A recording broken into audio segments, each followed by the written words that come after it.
This video will discuss an important topic, plagiarism. I made this video because I want to ensure that everyone in this class understands plagiarism. This is very important in graduate school and can have serious implications.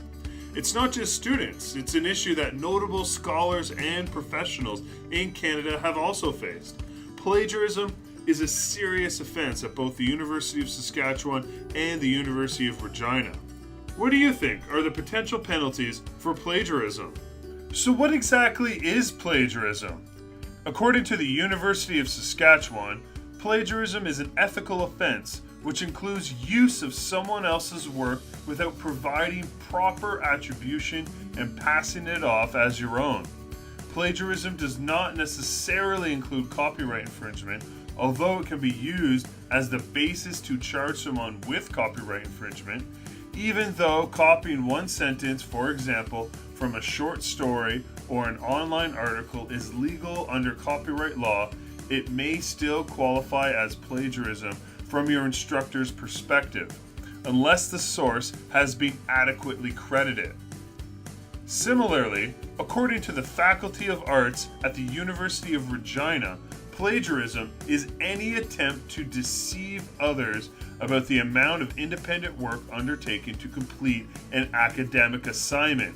Extreme cases include purchasing or copying in its entirety a paper written by someone else, as well as handing in the same paper for two different classes without the instructor's permission.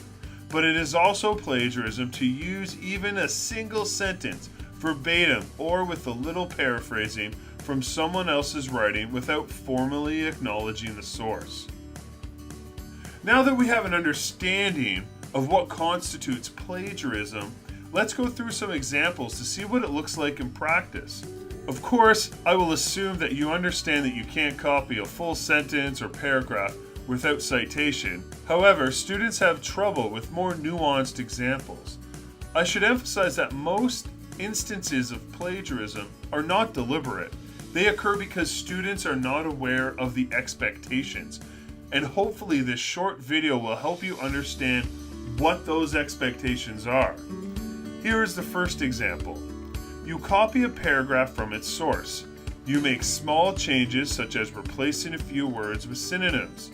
You acknowledge the source in an in-text citation containing the author's name and publication year.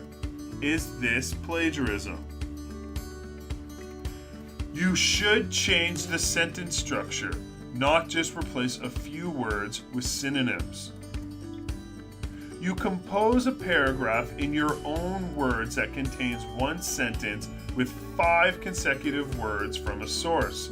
You acknowledge the source in an in-text citation containing the name of the author, the publication year, and the page number that the sequence of words comes from. Is this plagiarism? No more than 3 to 4 words in a row unless these words are in quotation marks.